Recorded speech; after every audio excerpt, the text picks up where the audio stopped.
Bonjour, j'espère que ça va, voilà, le son va aller. Je vous remercie d'assister à cette petite table ronde. En fait, c'est essentiellement une présentation du travail de François Azembourg et de Jean-Baptiste Fastrey, que j'inviterai ensuite à dialoguer entre eux sur leur travail respectif. Et donc, je suis là pour en fait suivre l'invitation de Florence Buté à parler du design contemporain sur ce thème de la matière, qui est le thème donc du festival cette année.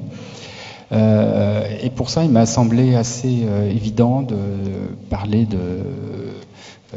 d'abord du travail de François Azembourg, puisqu'il ça fait, je dirais, une bonne dizaine d'années que son travail s'impose aujourd'hui dans le design contemporain, autant auprès de grands éditeurs que dans les revues plus avant-gardistes. Et donc on a ici une personne qui a beaucoup travaillé ce thème spécifique de la matière. Dans la mesure, vous allez le voir pourquoi, mais il m'a semblé important de voir la dimension expérimentale. C'est peut-être, il faut que je me mette un peu plus loin, peut-être. C'est mieux comme ça, je pense. Voilà. Il faut. Il a droit de bouteille d'eau. Il m'a semblé vraiment important de souligner ici tout le travail expérimental dont va vous parler François lui-même sur les techniques qu'il va développer et qui vont toujours faire en sorte d'avoir une matière que j'aurais tendance à qualifier de vivante. Quand on regarde les pièces de François Azembourg, on est tout de suite frappé, on a tout de suite envie de les caresser, de comprendre en quoi elles se font faites. Il y a toujours une espèce de mystère. On se demande qu'est-ce qui s'est passé pour que ces œuvres, enfin ces objets naissent et se mettent en fait à vivre sous nos yeux. J'ai tout de suite pensé aussi que Jean-Baptiste Fastrey serait une facette totalement différente, mais tout aussi pertinente dans ce thème. Jean-Baptiste travaille maintenant depuis 5 ans à peu près, on va dire, qu'il a émergé sur la scène du design. Donc on va voir là un plus jeune designer, mais qui a déjà plusieurs objets édités et je pense une carrière assez prometteuse. Et on va voir comment lui s'inspire, en fait, travaille même d'objets. Notamment, j'ai envie de dire que ces objets naissent très souvent, enfin l'inspiration semble naître de son rapport aux matières. On semble que les problématiques qui se développent avec le travail de Jean-Baptiste viennent de sa curiosité aussi pour développer sur tel ou tel matériau qui sont très peu hésités et qui ne sont pas les matériaux auxquels on pense généralement pour faire des objets. D'une manière générale, ce que je pense essayer d'amener ici, c'était cette réflexion que le design contemporain, design même depuis assez longtemps, depuis plus d'un demi-siècle, notamment chez les grands maîtres, que ce soit Breuer, que ce soit Castiglione, n'est pas forcément sur une planche à dessin. On a peut-être tendance à confondre cette idée que design l'associer au mot dessin, alors qu'en fait, généralement, le design naît de façon souvent plus hasardeuse presque, dans un atelier, dans une rencontre dans une usine, dans une rencontre entre le designer et son matériau. Et c'est cette manière donc de le traiter qui va induire en fait des objets. Non pas comme si vous les aviez imaginés de départ, mais plutôt comme si l'objet était, comme la sculpture qui est enfouie dans le bloc de marbre. Donc c'est la matière qui induit l'objet qui était dedans. On va commencer, je pense, tout bêtement avec. Non, François, c'est toi qui commence. Ok. Donc je suis François Azambourg. Je dis quoi? Alors, peut-être, on va commencer peut-être par dire 2 mots de présentation. Allez. Je me présente moi-même. Vas-y, oui. Ok. Je suis designer et enseignant à l'ENSI, qui est l'École nationale supérieure de création industrielle à Paris. Voilà. D'où sort le jeune Jean-Baptiste Fastret. Voilà. Donc je l'ai eu comme élève. C'est une belle histoire. Ouais. Magnifique. Que dire d'autre? On peut dire que peut-être tu as commencé par faire du design. Comment tu y es arrivé? Je raconte un peu mon histoire. Ok. Alors, comment j'ai fait du design? Je vais raconter un peu chronologiquement les choses, ce sera plus simple. Donc, au départ, je voulais être pilote d'avion. Je suis passionné par les avions. Enfin, en tout cas, je l'étais. Et donc, comme j'étais pas très bon en maths, j'ai commencé à faire des études techniques, puisqu'il s'agissait du coup d'être d'abord mécanicien pour ensuite devenir pilote d'avion.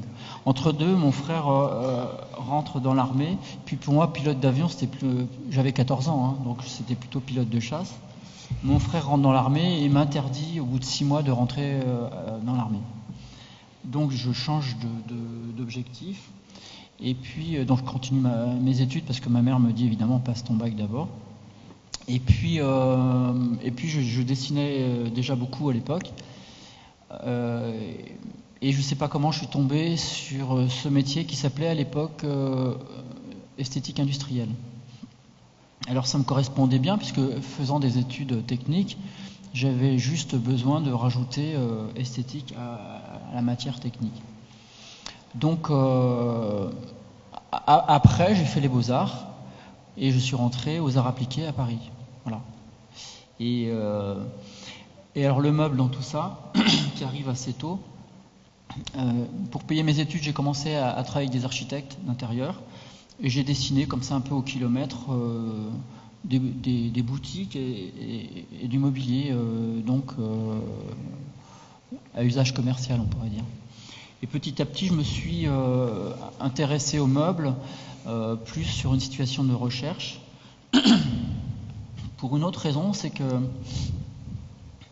à l'époque, pour mon diplôme, moi je jouais de la musique à ce moment-là. Je jouais du saxophone. Et donc pour mon diplôme, j'ai simplement décidé de fabriquer un saxophone. Alors cette petite histoire, ça m'a pris 12 ans en réalité. Et du coup, j'ai équipé un atelier de perceuses, fraiseuses, tours, tout un tas de choses comme ça, en gros un atelier complet pour fabriquer des instruments de musique. Au bout de 12 ans, je me suis un peu lassé de la facture instrumentale parce qu'en fait, il n'y avait aucun débouché.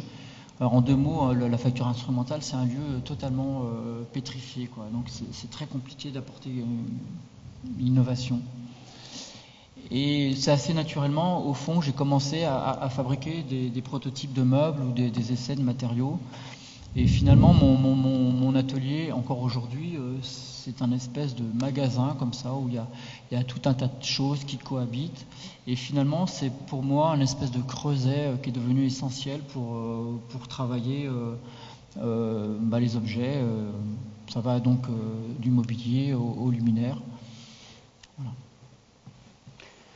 Ok. Alors peut-être tu veux commencer à présenter les premiers projets? Oui, tout à fait. Alors c'est en vrac en fait, c'est pas très chronologique. Alors comme on a assez peu de temps et que je voudrais pas monopoliser constamment la parole, il y a 4 projets je crois ou 5. Je vais tout présenter là d'un coup ou pas? Oui, présentons. En fait, peut-être on va dire qu'on va présenter. En fait, là, il y a, je crois, 5-6 projets. Oui, 5. D'accord. Et je pense que le plus simple, effectivement, c'est presque de les présenter comme ça en blocs, sans... Ok.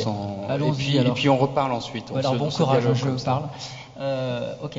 Alors ça, c'est un projet qui date de 2003 et qui parle vraiment, effectivement, de mon histoire technique. Alors si vous voulez, alors je vais vous faire des petits cours de technologie, hein, vous inquiétez pas, ce sera pas trop long. Mais en gros, la technique qu'on appelle de la cire perdue, c'est une des plus anciennes techniques qu'on connaît concernant la reproduction de pièces. On l'utilise quand même encore aujourd'hui beaucoup pour faire la bijouterie, par exemple. Donc on fabrique un objet en cire. Cet objet en cire est ensuite coulé dans un petit bloc de plâtre avec un trou d'évent et un trou de coulée, c'est-à-dire des petits orifices comme ça. Et une fois que le plâtre est pris, on va chauffer le plâtre, enlever la cire et remplacer la cire par, vous m'entendez assez bien là, par de l'argent, par exemple. Alors, en 2003, donc j'ai eu une carte blanche qui a été présentée en 2004, donc du VIA, qui est la valorisation de l'innovation pour l'ameublement, qui est au fond un organisme qui est là pour repérer des jeunes designers, parce que j'étais jeune à l'époque. Et donc, à la suite de ça, voilà, j'ai fait cette carte blanche. Et cette carte blanche, je voulais travailler sur les nids d'abeilles, chose que je n'avais pas encore abordée dans mon travail. Alors, revenons à nos moutons. Donc, j'ai décidé finalement, m'intéressant aux abeilles, de faire fabriquer au fond des objets par les abeilles. Donc là, tu peux passer. Donc, je fabrique comme ça des espèces d'épreuves qui ont été mises dans des ruches. Tu peux passer, à moins que je passe, non ? Voilà. Alors, ce qui est amusant, c'est qu'au fond, vous voyez, j'ai mis des épreuves qui sont en cire et qui sont rondes. Et finalement, les abeilles ont toujours tendance à remonter sur le haut du cadre, puisque une ruche traditionnelle est toujours fabriquée de la même manière, c'est-à-dire que les abeilles s'accrochent au plafond pour descendre, en suivant une courbe à la chaînette, comme ça, qui est assez belle. Donc naturellement, les abeilles ont tendance à raccorder tout sur le haut de la ruche. Alors ce qui est assez amusant, c'est de voir aussi comment les abeilles s'y prennent avec le matériau cire pour fabriquer au fond ce qui va devenir leur habitation ou leur espace de provision. Alors voilà, dans le meilleur des cas, c'était impeccable. Non, attends, on revient. Donc dans le meilleur des cas, on a obtenu comme ça une espèce de petite chose qui est un objet basique, puisqu'au fond c'est un présentoir ou un centre de table. Voilà, un petit plat, disons. Et donc là, après, je crois qu'il y a un dessin qui résume donc tout le protocole. Donc, dans un premier temps, donc j'ai découpé des cires que j'ai mis donc sur des cadres qui ont été disposés dans des ruches. Les abeilles ont travaillé 3-4 jours. J'ai obtenu donc des cires. Et ensuite, donc, ces cires ont été coulées comme ça dans du plâtre. Et donc après, on a fait donc des tirages en argent. On voit après, je crois. Voilà. Donc ça, c'est une maquette. Alors, juste une chose, ce qui m'intéressait dans ce projet, c'est beaucoup de choses. D'abord, m'intéressant depuis toujours à l'industrie, puisque je suis né de ça, les abeilles m'ont intéressé naturellement parce que c'est une colonie d'ouvrières, on les appelle les ouvrières. Ce qui est intéressant, c'est d'abord, elles sont non syndiquées, ça c'est important dans le projet, et elles travaillent pendant 3 semaines avant de mourir. C'est-à-dire qu'elles ne se reposent pas, les abeilles ne dorment pas, quoi. Ça c'est quelque chose d'intéressant. Et puis, c'est intéressant aussi de voir comment, au fond, des insectes peuvent créer de la forme. Ça, je pense qu'aujourd'hui, c'est une question qu'on peut se poser dans le design. Tu l'as posé un tout petit peu au début. C'est-à-dire, on se pose quand même beaucoup de questions sur le dessin. Faut-il dessiner un objet pour qu'il soit bien dessiné ? En tout cas, moi, je m'intéresse beaucoup à la manière dont on parvient à l'objet, au fond. Moi, je suis passionné par les objets de manière générale, et je me demande souvent, en fait, comment vient-on à l'objet, comment l'objet est composé. Enfin, je ne vais pas m'étendre trop là-dessus, tu me poseras des questions plus tard. Mais en tout cas, ce premier travail de recherche a abouti aussi sur une horloge que j'appelle Pixel et qui utilise aussi un nid d'abeille, là pour le coup industriel. Alors le nid d'abeille, il est simplement composé d'alvéoles en aluminium et de chaque côté, au fond, il y a une couche de fibres de verre très fine, ce qui fait qu'on a un matériau comme ça qui diffuse la lumière. Alors, il y a une chose qui m'intéressait aussi, c'était d'obtenir un effet assez riche et complexe avec des moyens très simples, car au fond, cette horloge, elle est simplement composée donc d'un tube fluo, d'un mouvement d'horloge qu'on voit un tout petit peu là, d'un mouvement d'horloge, et donc le tube fluo va créer une ombre portée, une ombre chinoise comme ça sur le nid d'abeille. Voilà. Donc ça, c'est un objet qui a été pas dans cette forme-là, mais qui a été édité à un moment donné chez Ligne Roset. Voilà. Alors donc troisième projet. Qui est assez en fait en filiation avec le premier, qui a aussi une réflexion sur le moulage. Alors pourquoi le moulage ? Le moulage, c'est vraiment, j'insiste là-dessus, mais c'est vraiment le système de reproduction industrielle. Alors encore une fois, en tant que designer, je trouve intéressant de toujours se questionner sur la manière dont on peut produire les choses. Et là, donc, c'est un travail que j'ai fait avec le CIAV, qui est le Centre international d'art verrier, en 2007. Et ils m'ont demandé finalement de faire une semaine de recherche autour du décor sur le verre. Alors vous savez que dans l'histoire du verre, le décor, c'est toujours quelque chose qui a été travaillé depuis je vais dire une ânerie, je pense, historiquement, donc je ne vais pas me prononcer, mais ça fait plusieurs siècles que ça dure. L'Antiquité. Longtemps. Voilà, longtemps. Merci. Et alors c'est compliqué parce que finalement soit le décor on va le travailler par la forme, soit on va le travailler on va dire à froid avec un système de meules et choses comme ça. Et moi ce que je voulais faire c'est d'une pierre deux coups, c'est-à-dire à la fois faire la forme de l'objet et à la fois sa texture et sa surface. Donc j'ai pondu ce truc-là, à la fois pour des raisons économiques et des raisons de temps, puisqu'au fond j'avais qu'une semaine pour proposer un projet. Et puis la raison économique, c'était qu'au fond, si j'utilisais des moules métalliques, ça allait coûter très cher, et évidemment ça prenait aussi beaucoup de temps. Et donc je me suis vraiment posé la question de la nature du moule. Alors on a fait quelques essais, et après une journée de travail, on s'est aperçu qu'avec du pin Douglas, qu'on trouve en abondance dans la région, on est en Alsace, donc on a fait comme ça un premier moule. Alors, le système est très simple, donc la boule de verre arrive en fusion, le moule se referme, et puis donc le souffleur, l'artisan va souffler. Tu vas trop vite là. Pardon. Le souffleur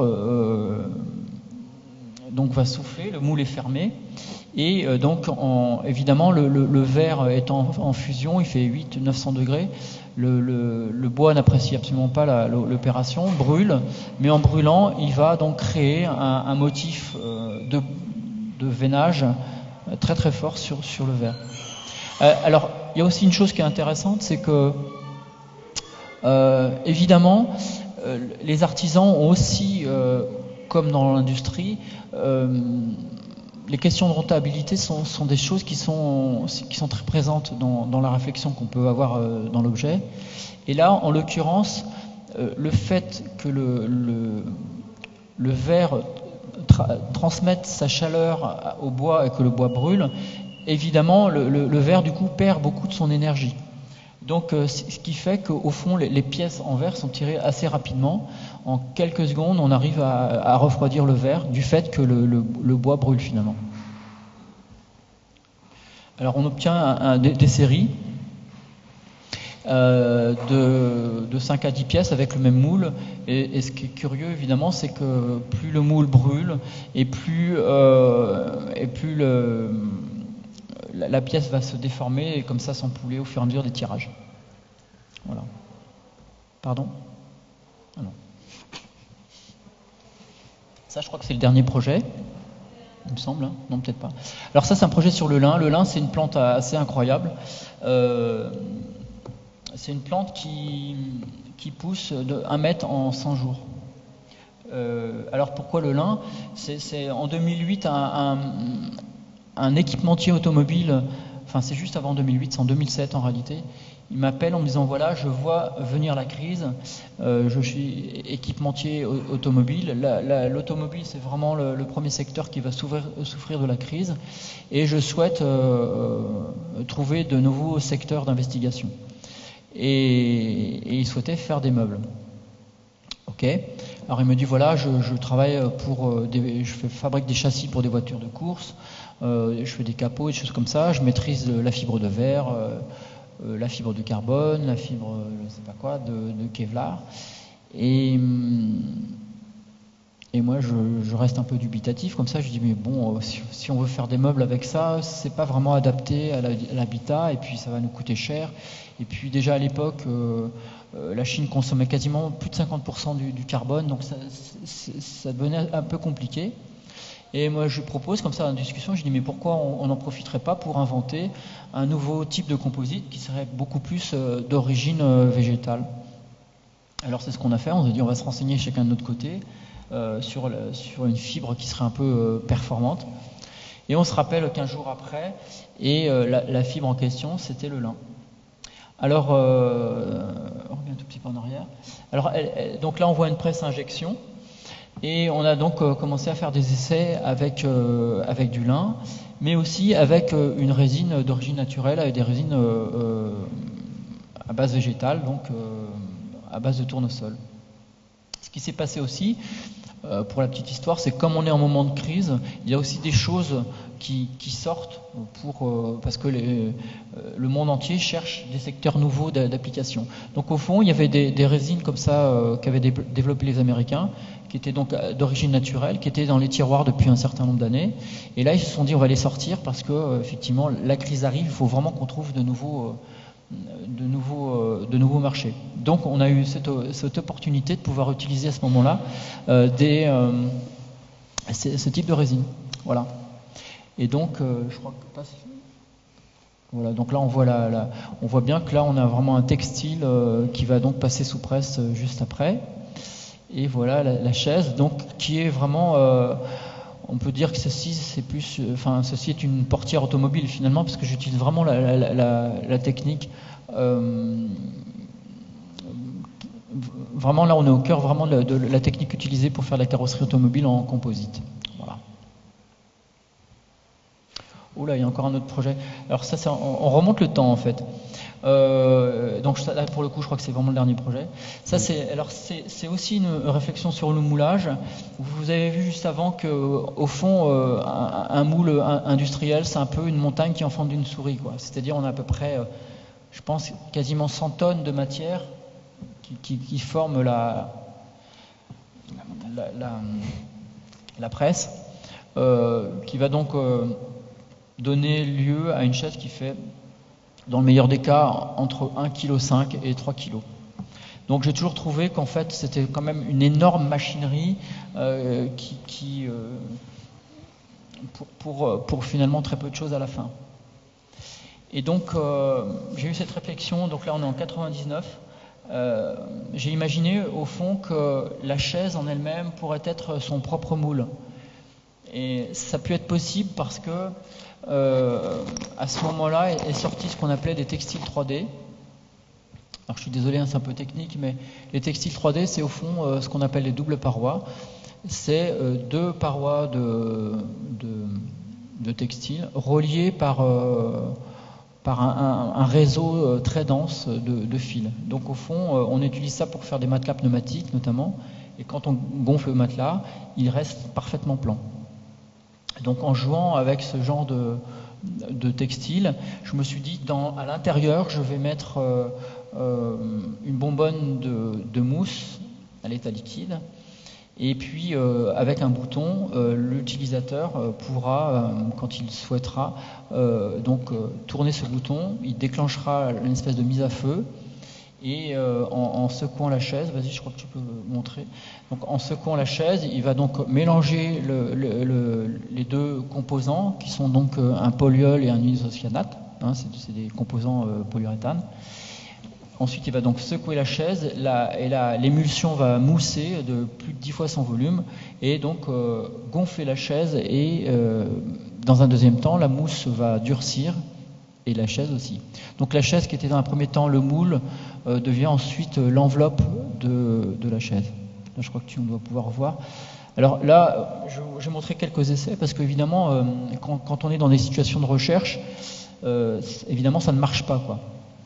Mais le fait que ça ne marche pas, c'est évidemment une indication qu'il y a des difficultés, qu'il va falloir les surmonter, mais aussi plus probablement qu'on est sur une bonne piste. Dans le sens où, comment dire, la difficulté pour moi, elle annonce, elle est aussi, il y a une forme de promesse dans ce genre de difficulté. Donc en général, je déprime un peu puisque les protos sont loupés. Mais je continue. Donc ça, c'est vraiment le premier proto qui a tenu.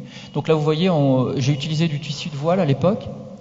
Et puis on voit tout un tas de petits capitons là. Donc c'est vraiment les fils qui relient les deux parois. Voilà, ça c'est un modèle loupé.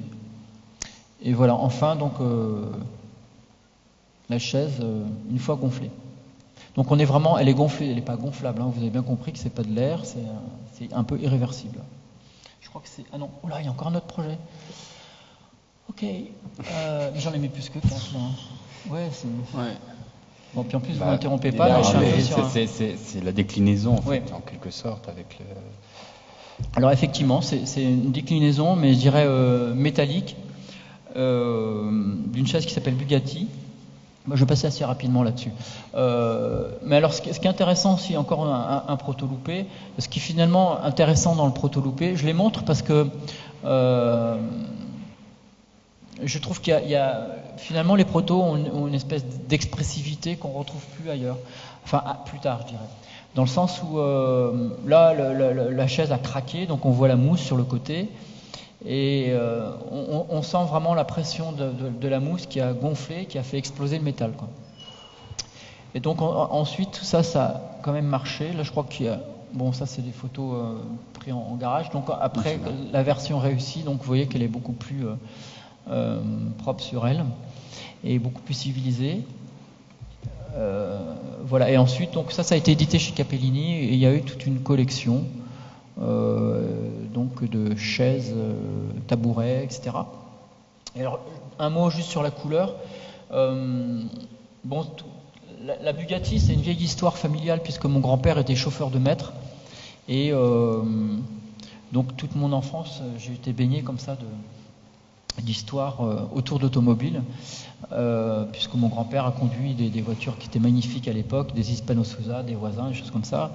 Et je me rappelle effectivement quand on allait voir des rallyes où il y avait ces vieilles voitures qui à l'époque tournaient avec des mélanges d'huile de ricin, quoi. Donc mon grand-père, c'était sa Madeleine de Proust, quoi. C'est-à-dire qu'il se mettait à chialer à chaque fois qu'il voyait une Bugatti passer.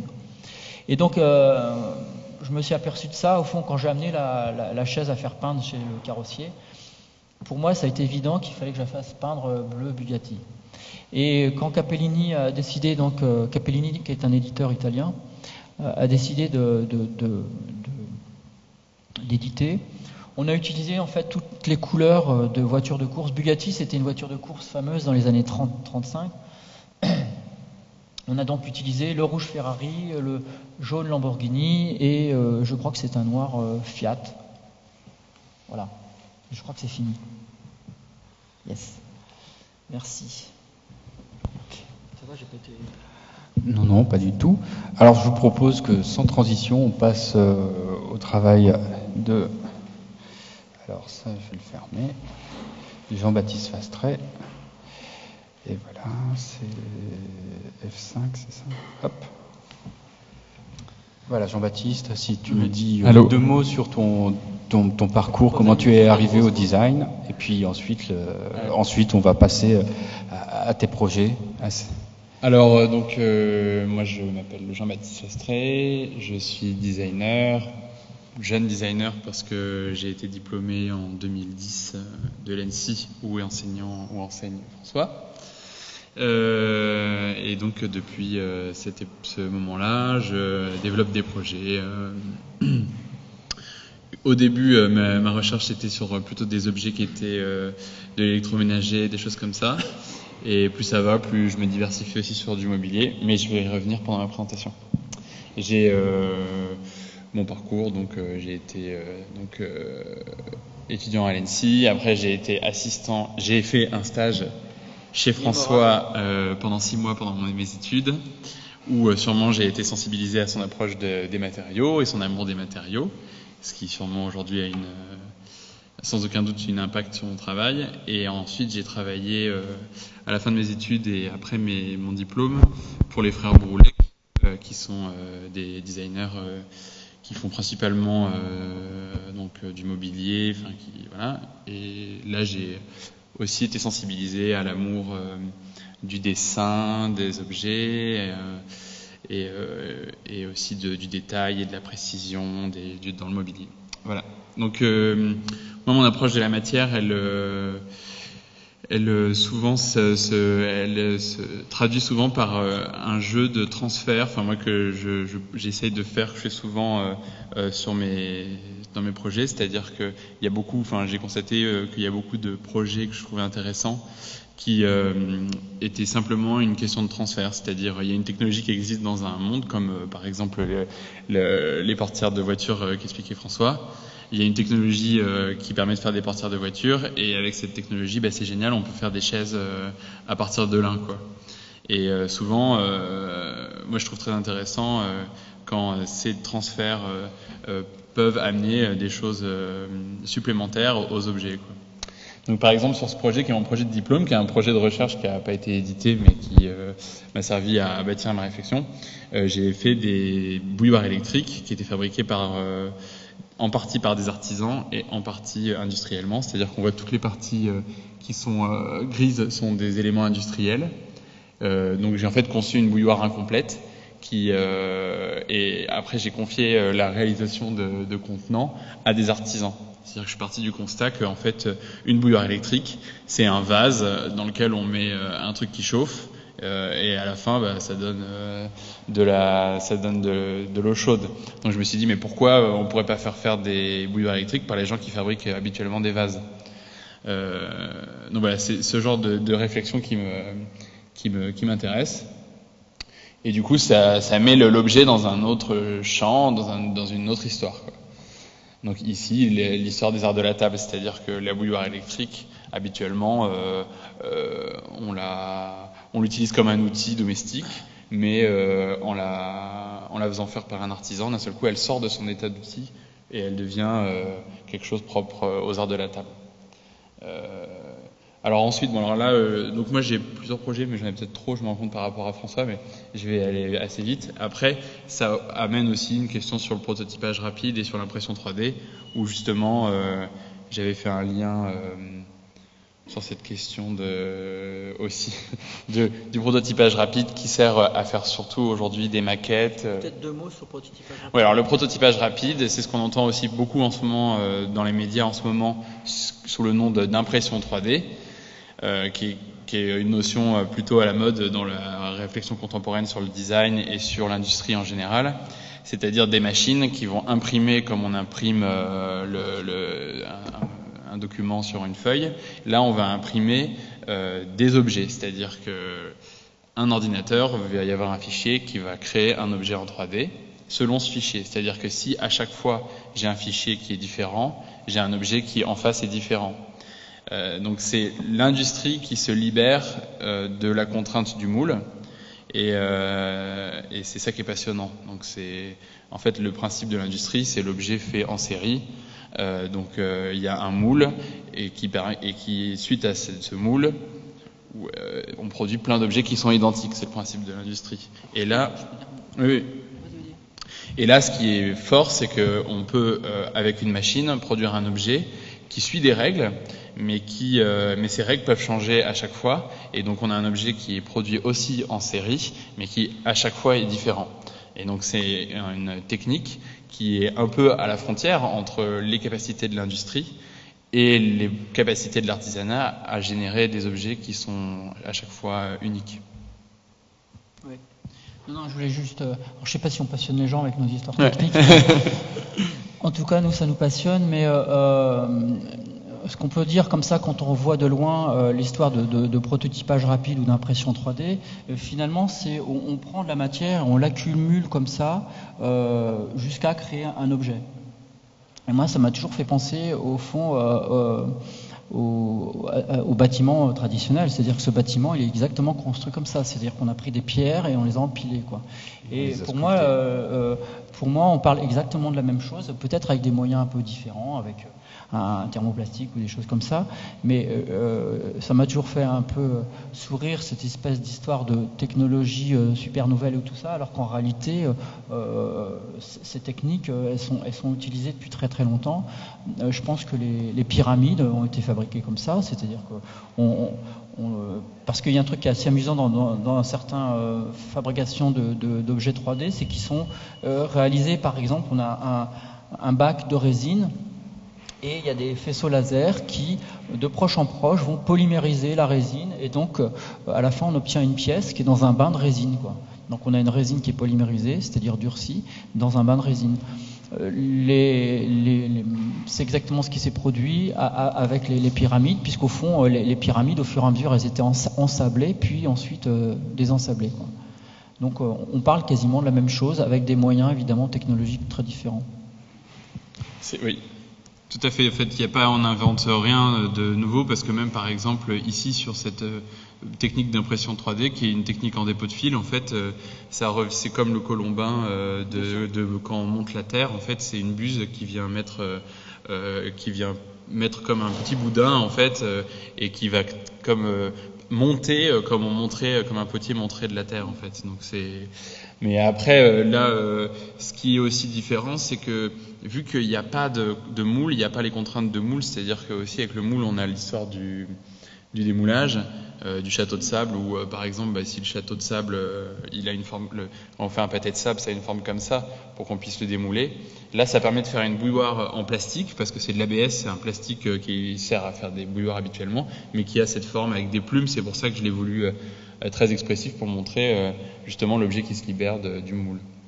Bon, après, je vais passer ça, mais hop, bon, ça c'est un... Après, j'ai poursuivi sur un autre projet cette recherche de l'impression 3D dans l'univers domestique, et de faire donc ici j'ai fait une passoire, donc comme on peut le voir. Toujours sur cette histoire d'hybridation entre un objet artisanal et une pièce industrielle, j'ai poursuivi les bouilloires avec une collection de sèche-cheveux que j'ai appelée sèche-cheveux Tomahawk, qui en fait sont toujours un électroménager incomplet qui est complété par une pièce faite à la main. Donc ici, par exemple, on avait ce chauffant qui était une pièce industrielle et qui sur lequel je venais visser à chaque fois. Donc là, j'en ai deux exemples, mais ça permettait d'avoir une prise en main différente, une esthétique différente, et ça réfléchissait toujours sur cette notion-là. Cette notion d'hybridation entre pièces techniques et pièces artisanales, je l'ai ensuite développée sur d'autres projets, et toujours aussi dans cette idée d'essayer d'aller chercher une technologie, une technique, quelque chose qui vient d'un monde, et essayer de le confronter avec les arts décoratifs ou avec une technique artisanale, et voir ce que ça donne. Par exemple là, j'utilise donc c'est un vase que j'ai appelé vase Scarabée, qui donc la face avant, elle est faite en plastique, elle est fabriquée par un fabricant de masques de ski, qui remettent un revêtement irisé couleur un peu scarabée, comme on peut voir sur les masques de ski. Et l'idée, c'est de le reprendre, et cette finition qui est habituellement une finition très sportive et technique, de la détourner et de la voir un peu d'un autre angle, et de se dire en fait ça pourrait évoquer quelque chose d'autre. Donc là on voit comment c'est fabriqué, et encore une fois il y a cette idée de mélanger, enfin voilà, je ne sais pas si c'est assez clair. Bon, ça donc voilà, ça c'est un autre projet qui parle aussi un peu de cette question-là. Donc là, c'est un projet qui avait fait pour la galerie Créo, qui est une galerie qui fait du mobilier en série limitée. Donc là aussi, j'ai voulu détourner quelque chose qui vient du monde de la lunetterie. J'ai réalisé qu'il y avait on porte tous des lunettes imitation corne, écaille sur le nez, mais on sait jamais vraiment comment c'est fait cette imitation corne. Est-ce que c'est, enfin voilà, ça m'a posé beaucoup de questions parce que je portais des lunettes d'ailleurs avant, maintenant je porte des lentilles, mais voilà. Et j'ai réalisé que en fait ces lunettes imitation corne ou écaille étaient taillées dans des plaques qui imitaient la corne ou l'écaille, mais qui étaient des immenses plaques. Là, on voit, immenses, des grandes plaques, grandes comme des portes. Donc, je trouvais ça assez cocasse, cette espèce de tortue au mètre qui était vendue. C'était de la tortue industrielle ou du bison industriel, comme ça. Je trouvais ça assez étrange et que c'était une matière qui était à la fois comme perdue entre quelque chose de primitif et quelque chose d'hyper technologique. Et justement, à partir de ça, j'ai décidé de détourner ces plaques et de les utiliser en tant que telles comme un matériau, en essayant de sortir de ma tête l'idée de la lunetterie et quand même la garder un peu parce que j'ai fait une collection donc de miroirs qui servent de ces plaques en acétate comme d'un cadre. Et voilà, donc ce qui est assez étonnant, c'est que quand on voit les miroirs, on sait pas. On ne sait pas quelle est la matière, on ne sait pas d'où vient cette matière. Et plein de fois, j'ai vu des gens regarder les miroirs avec des matières imitation, avec des lunettes en écaille, et dire mais qu'est-ce que c'est que cette matière, c'est incroyable, j'ai jamais vu ça. Alors qu'en fait, ils l'ont sur le nez toute la journée. Donc en fait, c'est vraiment le fait de juste sortir un matériau de ce contexte, ça permet de raconter une histoire et ça permet de créer quelque chose de surprenant. Bon, suite à ça, après, j'ai développé aussi des pièces en mobilier aussi toujours en acétate où là l'idée c'était de vraiment essayer de pousser ce projet dans ses retranchements et essayer de grandir à chaque fois la pièce d'acétate.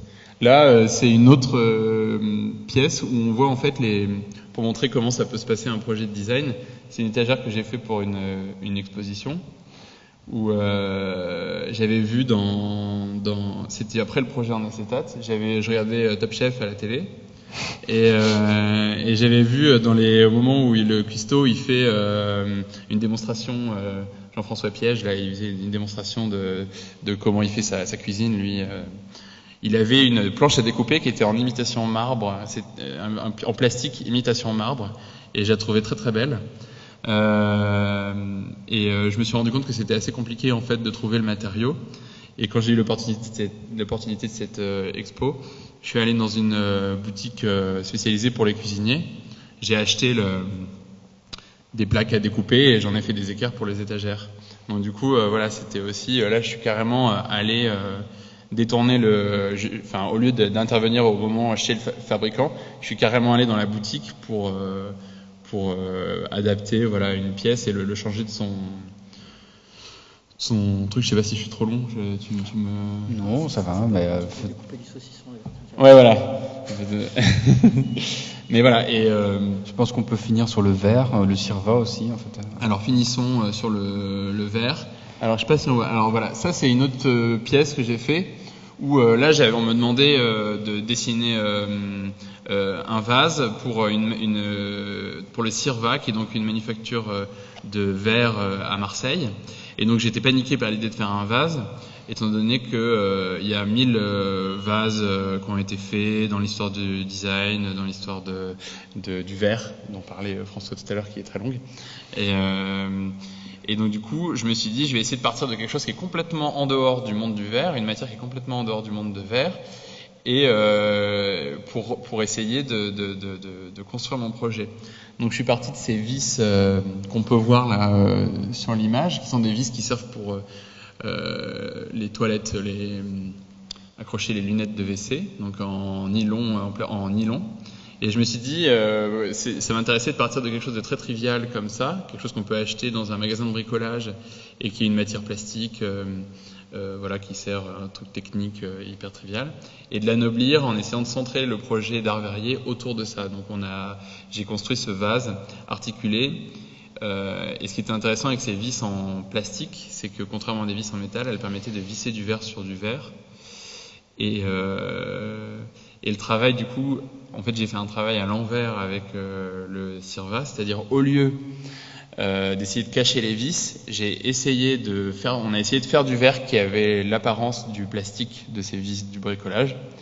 Et là où le pari était gagné, c'est au moment de l'exposition où les gens nous disaient « Mais comment vous avez fait pour faire des vis en verre ?» Et du coup là, on était contents, quoi. Parce qu'il y avait justement toujours cette histoire de brouiller les pistes et de se dire, et de changer de contexte. Et vu qu'on est dans une exposition, vu que c'est un vase, les gens qui voient ça, ils se disent pas c'est une vis en plastique, ils se disent qu'elle est forcément en verre, et c'est ça qui est intéressant. Voilà. Alors, avant de voir si vous avez des questions et voir s'ils ont aussi des questions à se poser l'un l'autre, moi je pense on peut retenir en fait deux choses très simples. Il y a cet aspect du détournement qui est assez systématique en fait chez vous. En fait, il y a cette envie de prendre une technique, une matière, un matériau et de le transposer ailleurs, de l'emmener ailleurs. Et aussi ce rapport en fait nature-culture en fait finalement un meuble après tout, une table en bois, c'est à la fois le souvenir de l'arbre dans lequel il a été taillé et un objet totalement nouveau et différent. Et donc il y a comme une sorte de transposition dans l'un et l'autre. Alors j'avais demandé en fait à l'un et à l'autre savoir quelles questions ils voulaient se poser. Et je pense qu'on va commencer par François. Une question à poser à Jean-Baptiste. J'ai rien préparé en fait. Non, je peux simplement dire un peu de bien, quoi, peut-être. Non, mais je trouve que le parcours de Jean-Baptiste, il est remarquable dans le sens où justement tu pars justement de la technique. En fait, c'est assez rare, ça, je trouve aujourd'hui. On a plus des étudiants, je résume vraiment les choses, hein, mais qui peuvent être extrêmement attirés par le dessin, par exemple. Et là, au fond, ton approche, évidemment, elle produit de l'expression et du dessin, mais par aussi des constats qui sont liés à des regards qu'on peut porter sur l'industrie ou sur des techniques, comme tu disais au début, sur l'impression 3D. Voilà. Jean-Baptiste. Non, moi, qu'est-ce que je pourrais poser comme question? Parce que tu fais beaucoup de mobilier. Est-ce que, je sais pas, quel serait ton projet de rêve que tu voudrais faire? Est-ce que tu voudrais faire une fusée en lin? Est-ce que tu voudrais faire est-ce qu'au lieu de faire au lieu de faire par exemple des chaises en lin avec des machines qui servent à faire des portières de voitures, tu voudrais pas carrément faire une voiture en lin? Est-ce que ça t'intéresse ou je sais pas si c'est une bonne question. En fait, la question est-ce que le designer va sauver le monde en fait? S'il réfléchit un petit peu à comment on utilise les matériaux qui s'épuisent et qui ne se renouvellent plus que difficilement, est-ce que le designer va sauver le monde? Non, alors, j'essaie de vaguement répondre, mais en tout cas, moi, ce qui m'intéresse dans le métier tel que je le pratique aujourd'hui, c'est qu'au fond, on peut aller sur des situations innovantes avec des moyens très faibles. C'est-à-dire que ce qui est intéressant dans une chaise, c'est qu'au fond, on peut en fabriquer une sur une table. C'est-à-dire qu'on a des moyens, on n'a pas besoin de grands moyens pour faire bouger les lignes, parce que évidemment quand j'ai fait la chaise PAC, pour moi c'était la chaise était plus un démonstrateur qu'un objet. C'était plus l'idée était de démontrer qu'on pourrait faire des objets sans moule, En plus, on est relativement proche de l'industrie du textile, puisqu'on est en textile. Et du coup, on peut aussi être dans des situations de mode, de collection, avec des histoires de couleurs et choses comme ça. Donc là, est-ce que je fais du design? Je ne sais pas, puisqu'au fond, là, je me situe plus en tant qu'inventeur de procédés de fabrication. Et pour répondre à ta question, je pense que non, le design, il ne saura rien du tout. Mais par contre, je pense que la question de sauvegarde, je pense qu'elle est extraordinairement technique aujourd'hui et très complexe. Évidemment, nous, designers, on entame une tranche très très faible du problème. Donc, voilà. Par exemple, quand on travaille avec un éditeur, on ne va pas fouiller dans ses papiers pour savoir qui sont ses fournisseurs, si le bois vient vraiment de France ou je ne sais pas quoi, ou s'il a transité. On ne peut absolument pas faire ça. Donc, moi, la parade que j'ai toujours eue par rapport à ça, moi, je ne m'estime pas être un écolo, mais je suis plutôt un économe, quoi. Dans le sens où, pour moi, si on peut, j'ai jamais compris, par exemple, et toute une partie de mon travail se situe là-dedans, j'ai jamais compris pourquoi les chaises font 4-5 kilos alors qu'elles pourraient faire 1 ou 2 kilos. Et ça, je trouve que si on a une relation comme ça d'économie et d'intelligence par rapport aux procédés, aux matériaux, c'est déjà un geste qui est appréciable. Voilà, oui, je pense que je pourrais simplement conclure en disant que effectivement le design, si on a encore même du mal aujourd'hui à le définir, c'est parce que d'abord c'est un mot qui n'existe que depuis les années 30 aux États-Unis, qui définit assez mal en fait finalement, qui recouvre assez mal ce que font des gens comme François ou Jean-Baptiste, et qui justement réinventent constamment les processus et les procédés, et les mettent en question. Et donc l'idée, c'est effectivement, on ne peut être que surpris par les résultats, et c'est ce qu'on espère, c'est justement que le design n'est pas encore figé, qu'il n'est pas encore arrêté, que ces chaises blanches là sur lesquelles vous êtes arrêtés, qui pourtant expriment 50 ans de recherche de procédés, voilà, de moulage, le tube plié, etc. Non, on peut peut-être estimer qu'on peut aller encore plus loin et sortir encore de cette ornière et être, oui, encore surpris par des nouveaux matériaux, procédés. C'est ce qu'on espère de type comme eux. Voilà. On vous remercie. Merci.